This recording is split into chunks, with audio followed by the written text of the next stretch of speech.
How's it going, guys? This is Isolate here, bringing you an ORAS Wi-Fi battle, as you can see, and you can probably tell it's a little bit, just a little bit of quality than the last Wi-Fi battle. That's because we did get a capture card, and that's great. Yeah, so that's basically all I have to say. All I have to say, I don't have music for this one. I don't know when I'm gonna have music for them, but I'll hope to. Like, you can tell me in the comment section below if you want the in-game music or like different music or whatever. You can tell me that. Also, this is post commentary. If you want a live commentary, or if you want live commentaries, you can tell me that also in the comment section.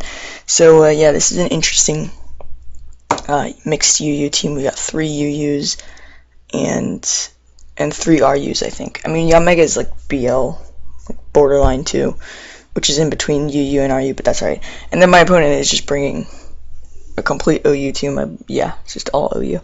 So let's get right into this. I think I had this battle like 2 days ago, 3 days ago, I'm not sure. Anyway, he's gonna lead off with the Lopunny, which is all fine, nice and shiny Lopunny. I'm gonna lead off with the Yanmega because I felt like it was a great. Looking at his team, it just seemed nice to do that. So I'm gonna switch out though because I don't want to take a hit, like a hard hit. Yanmega's pretty frail. I have modest life orb on that Yanmega. With Substitute, Shadow Ball, Bug Buzz, and Air Slash. So he's going to Mega Evolve, obviously. I'm going to go into my physically defensive Mandibuzz. It has Defog, Roost, Toxic, and U-Turn. Unfortunately, no Brave Bird, but yeah, he's got. Unfortunately, I don't have the leftovers on this thing. I forgot to put that on there, so that's unfortunate. So yeah, he's going with the Ice Punch. I did predict that, but High Jump Kick actually does more than Ice Punch just because of Stab. Like, it does a considerable amount more. But people just go for Ice Punch on Flying type just because it's super effective. But yeah, I go into Jellicent here. I know this thing gets scrappy, but I just felt like I felt like trying to get a burn on this thing would be crucial. If I did get a burn, I was hoping he had a Drain Punch instead of High Jump Kick. And at this point, I didn't think he had High Jump Kick because he probably would have gone for it. But he actually does reveal it here. If he had gone for High Jump Kick the first time, then he would have definitely been able to kill with the next one, but instead he went for Return and then High Jump Kick, so I'm able to live barely.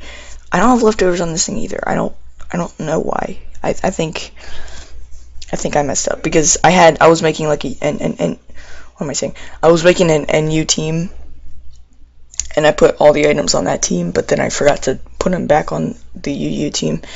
But anyway, he's gonna go into Tyranitar. I predict a switch of like anything and just go into Yanmega because that's nice. As I didn't predict this thing to outspeed me, but you're actually gonna see here he has Choice Scarf. He goes for Pursuit instead of Stone Edge, where it just bops me. But I guess he predicted me to be afraid of this thing.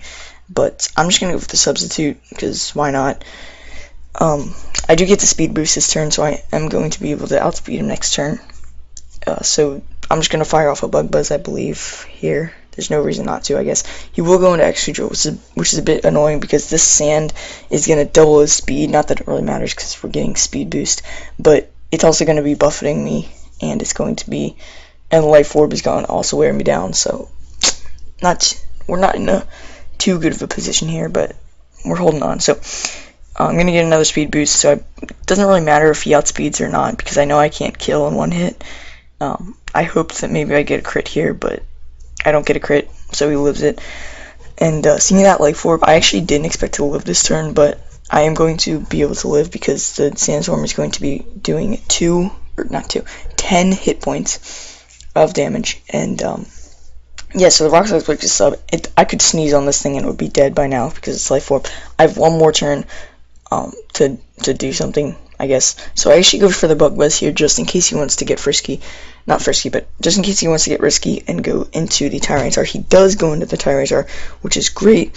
I go for the Bug Buzz because that's what I did, and it does a huge chunk to him. I do die to Life Orb, unfortunately, but that's fine because this Yanmega did put in work, and I really wanted to see it do something. So Sandstorm subsides right as he brings it in, so that's like best case scenario there. So yeah, anyway, I'm going to go into Hit Bumblebee here, putting a little pressure on him. I thought he's probably going to switch into Mew, but I actually just have Substitute, Rapid Spin, High Jump Kick, and Mach Punch. I really should change Rapid Spin for like Knockoff, because that hits Ghost and Psyche types. But yeah, either way, he's going to Psyshock as he outspeeds me, so he's more of an offensive variant, it looks like. So I'm just gonna go for the high jump kick. Still doesn't do much, obviously, because it's a Mew, but that's fine. As here, I'm gonna make the switch into Manda Buzz because there's really no reason not to. He could predict that and go for Ice Beam or something, but he just Psyshocks, which is what I wanted to see. Next here, I really wanted to either Roost or Toxic, but if I Toxic, it would have been synchronized onto me, and you know, I kind of expected him to switch, but I would understand if he didn't switch. So I just went for the U-turn. So also does good damage because it's super effective. So he actually taunted there. So if I had gone for Roost or Toxic, that would be bad. So yeah, I definitely didn't expect taunt there. I expected the Ice Beam, but yeah. Anyway, he's gonna go into the Tyranitar. This is fine with me. I believe I'm timid to Life Orb with this thing as well. I have Dark Pulse, Focus Blast, Thunder, and Surf. I didn't want to predict a switch. I went for the Dark Pulse just to go for it. And I just decided to go for another one, I believe here. No, I forgot that he was Scarfed. I completely forgot the fact that he was Scarfed. And he outspeeds and kills me, which is a huge shame. Yeah, that's just unfortunate. But here I go into Hitmonlee stupidly because I know he's locked into Stone Edge, so why would I go into Hitmonlee? Like, I have pitiful defense on this thing. And then I believe here I just go for Substitute again, stupidly, and you know, so the Sand's gonna be able to take me out in the next turn. So just horrible turn of events. I mean, not next turn, but the turn after that. So horrible turn of events here. As I'm just gonna go for the high jump kick because just in case he switched into Mew, and he didn't, but that's fine. So yeah, I'm gonna be able to live the Sand on 3, which is great. He goes into Ferrothorn for some reason. I feel like he should have just gone into Mew, but at the same time, it's a pretty good play on his part because, well, no, it's not. But, well, yes, it is. Sorry. At first, I thought that high jump kick just flat out killed, but then I realized that it didn't because he actually makes a pretty good play here. Actually, a really good play here, and goes for the Stealth Rocks. If I had killed him with high jump kick there, that would have been really good because then my Mandibuzz wouldn't have to take a quarter when it comes in. But either way, that's fine. He's gonna get leftovers. Doesn't really matter at this point.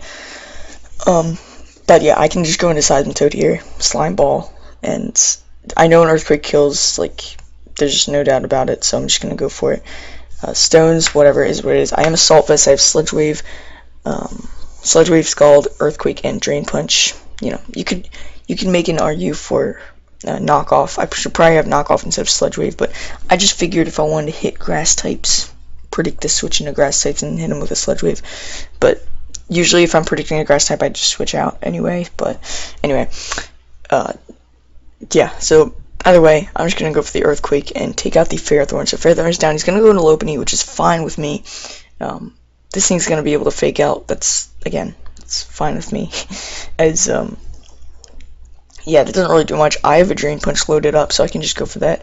I'm just like physically defensive with Assault Vest, so I'm not really going to be able to kill with this Drain Punch, but that return does nothing, like absolutely nothing, and I'm able to bring him down to where Burn takes him out next turn, which is great. I kind of forgot about the rocks as well this turn, because I believe I switch out, yeah, I switch out into Mandibuzz, just predicting, like, I'm just going to be able to soak up a hit, and then, you know, rocks dig into me, which is a shame, but, and he goes for high jump kick, but I am going to be able to live this because he is burned, and I'm going to get switch initiative because whatever comes in is going to come in and it's going to have to come in and take me out. So Mew's going to come in. Obviously, Ice Beam is obvious as he is going to go for the Ice Beam. I think I just went for Toxic there just in case he didn't have Ice Beam for some reason.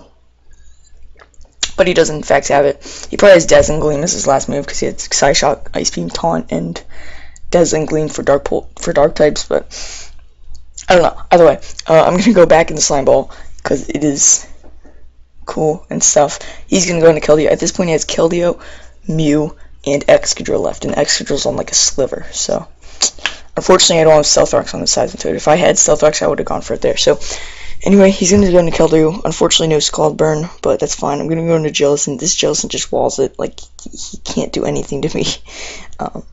Yeah, so you just go for the Secret Sword. That's fine by me, as he's going to switch back out. And I believe I just recover here, because I think that's just the safest play. Yeah, I just go for the recover, which is fine. As, again, no leftovers for some reason. But, yeah, I know this thing's gonna die to Life Orb, so I might as well just recover. But Seekers for Earthquake does a lot of damage. Almost Oku's me. That's bold, too. So if I wasn't bold, if I was, like, calm instead, then I would have died to that, which would have been a huge problem, because Keldeo would have been able to do a lot of stuff. So, yeah. Anyway, now he's gonna switch into Keldeo, which is fine, because I know I can eat any hit from this thing. He's gonna go for the Hydro Pump, which is, again, fine, because that looks like a choice specs damage in my opinion, because it's not Life Orb, and I expected to take that hit better for some reason. Maybe it's not choice specs because Keldeo is really strong, but I don't know. I expected to take that hit better. Here's gonna go for the Hydro Pump, and he actually misses, which is kind of crucial, because if he had gotten a max roll, he would have actually been able to take out my Jellicent, which would have been really, really bad. Or if he got in a crit, but wait, I don't even know. I don't know how much. Wait, let's see. How much does this do? Hydro Pump, 170 goes down to 160. So that's a 60. Yeah. So, yeah. So it did 60. I get the Curse Body, which is great. So now he's gonna be able to. I did predict him to be Choice Specs here, or Choice Scarf. So I predicted him to struggle here, as he does struggle. Struggle, fun fact, does hit Ghost types, which is whatever. He dies to Recoil, and I believe I just recovered here. And that's gonna be basically the game, because Mew can't really do anything. Like, I'm pretty sure even if you've Roost, then Shadow Ball will be able to, you know, put in the work. So yeah, so he's gonna go with the Side Shock. We can eat this, I know we can, as not gonna do much, and I'm just gonna Shadow Ball, and I'm going to be able to take out the Mew, and that is a very good game. And yeah, we won the game, and our first I'm actually not going to call this the first ORAS Wi-Fi battle, because I've been doing Wi-Fi battles since like a year ago or whatever, and I kind of want to continue it. Just because I got this capture card doesn't mean that it's a whole new series. Like, I haven't done a Wi-Fi battle on the channel for a long time, but that I don't know. I just took a pause until I got the capture card. It actually came earlier than expected, so that's nice. As we're gonna have 2 more battles with this team. I already have 1 more battle ready. And yeah, I'm obviously not gonna show it in this video, but if you guys enjoyed this, please hit the like button. That'll be really cool. And yeah, that's gonna be it for me, I guess. So yeah, I'll see you guys next time.